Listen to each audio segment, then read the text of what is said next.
Jusqu'à 9h, Good Morning Business. Il est 7h47 et notre invitée c'est Fabienne Dulac, la présidente d'Orange France et directrice générale adjointe du groupe Orange. Bonjour Fabienne Dulac. Bonjour. Les Amish, chers à Emmanuel Macron, vont en être pour leurs frais à partir de la semaine prochaine. Le 29, c'est le début de la procédure d'enchère pour attribuer les 5G. Comment ça va se passer selon vous, Fabienne Dulac? Est-ce que c'est une compétition féroce pour avoir le plus de fréquences et donc, à terme, le plus de débit, si j'ai bien compris? Ou est-ce que vous pensez que tout ça va se faire en bonne intelligence et qu'au fond, l'idéal, c'est que tout le monde ait à peu près la même part de marché? Alors, les enchères, dans leur principe, ont une part d'incertitude et donc je vais être très en mal de répondre à votre question aujourd'hui. Tout va dépendre du jeu des acteurs et que chacun acceptera de jouer. Ces enchères, elles sont importantes effectivement parce qu'on va chercher sa part de marché réseau, c'est-à-dire une capacité effectivement d'absorber son parc client et ses flux. Donc c'est un moment important pour les opérateurs qui garde ce piment de l'incertitude et de la compétition. C'est normal, et puis c'est ce que veut le gouvernement, n'est-ce pas? Et ça veut dire qu'à terme, quand même, celui qui aura obtenu le plus de parts de fréquences, potentiellement aura la plus grosse part de marché, parce qu'en termes de débit, il aura plus de capacité. Non, parce qu'en fait, ça fonctionne plutôt en sens inverse. C'est en fonction de votre part de marché réseau, de votre part de marché client, que vous allez chercher et que vous êtes prêt à payer au final le capacitaire que les enchères vont vous donner. Donc c'est plutôt en sens inverse. On ne peut pas changer les règles du jeu, se dire qu'à cette occasion-là, on va en demander plus que ce qu'on a aujourd'hui? Si, bien sûr, ça peut arriver et ça fait partie effectivement de l'incertitude dont je parlais il y a quelques minutes. Après, tout ne se joue pas sur une enchère puisque vous avez plusieurs fréquences dont vous disposez en tant qu'opérateur. Vous êtes capable de jouer sur aussi les fréquences, on est capable de jouer aussi sur le nombre de sites. Donc voilà, c'est quand même un rendez-vous important et globalement, il y aura une compétition effectivement. D'un point de vue politique, ça pose problème l'installation de la 5G en France. Les élus de gauche demandent un moratoire. Qu'est-ce que vous répondez à ces élus et aux ONG sur les risques de la 5G, sur la santé et sur l'environnement? Et aux Amish, évidemment. Alors, ce qu'il faut avoir en tête, c'est que chaque changement de technologie a suscité dans la société française des interrogations. Ça a été le cas lorsque nous avons lancé la 2G, 3G il y a 20 ans, 3G, 4G il y a un peu moins d'une dizaine d'années. Donc voilà, ce débat-là, il a lieu à chaque fois qu'il y a un changement de technologie et il est normal. C'est une phase dans laquelle il doit y avoir une étape de pédagogie durant laquelle, évidemment, les opérateurs s'expriment, mais surtout, au final, les acteurs censés rassurer. Et ce sont notamment les autorités sanitaires, et nous attendons effectivement, comme tous les pays d'Europe, la position de l'ANSES, et nous l'aurons. Aujourd'hui, en Europe, vous avez déjà 17 autorités sanitaires qui se sont positionnées, expliquant qu'il n'y a pas de risque de santé.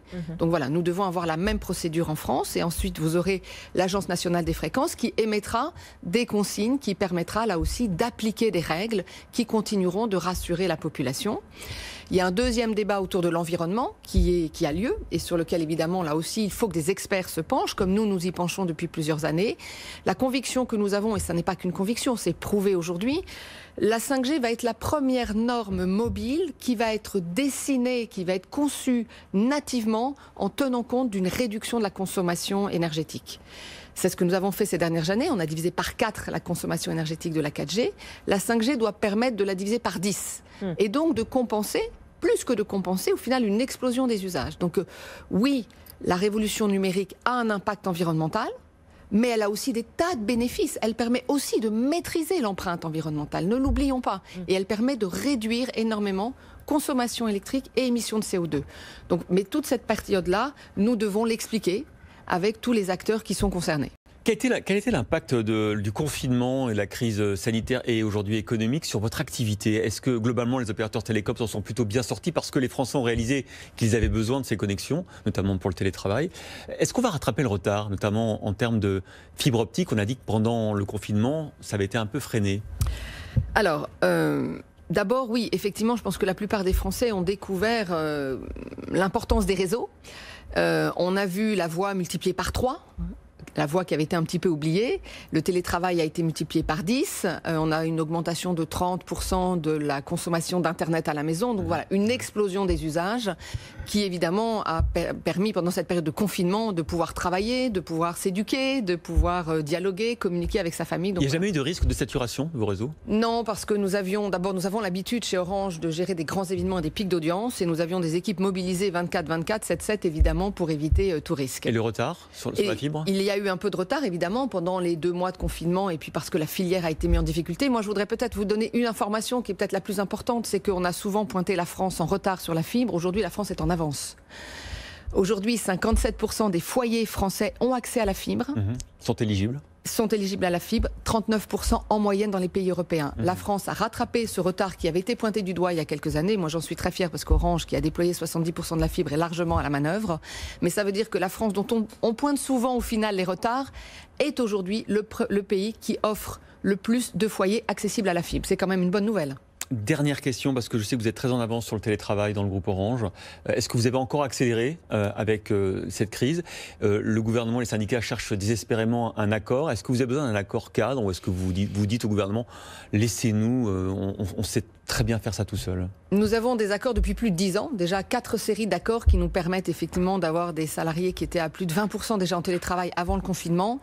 Nous sommes une entreprise qui n'a pas eu besoin effectivement d'attendre des règles pour trouver des accords. Je pense qu'il faut aussi séparer la période que nous vivons actuellement, qui est une période de crise sanitaire, dans laquelle s'installe un télétravail lié à la crise sanitaire, d'une règle plus pérenne d'un télétravail dans la durée. Donc voilà, je pense que surtout il est important de ne pas se précipiter et de bien avoir en tête les impacts du télétravail sur la vie de l'entreprise, sur le collectif, sur le management, et que tout ça demande du temps dans la transformation, des accords évidemment, mais je pense qu'on arrive toujours à en trouver. Merci beaucoup Fabienne Dulac, présidente d'Orange France, d'être venue avec nous ce matin dans Good Morning Business.